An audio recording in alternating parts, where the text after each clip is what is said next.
Hi, I'm Brian with ApplianceVideo.com. Today we're going to take a look at the drum support rollers on this Electrolux Perfect Steam Dryer.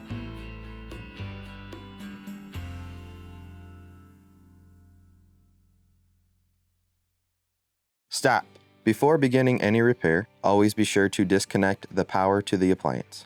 It is also recommended to test the outlet for proper voltage.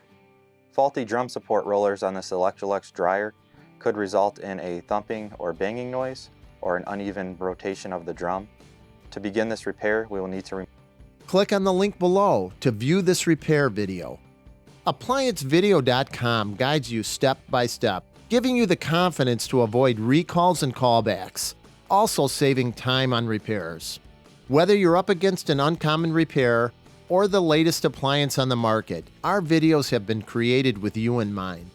Our growing library of videos have been produced using our factory-certified technicians who have extensive infield experience over the past 30 years. ApplianceVideo.com provides high-quality repair videos that anyone can follow, regardless of their skill level. We are here to help. Click on the link below to view this repair video and let us help you do it right the first time.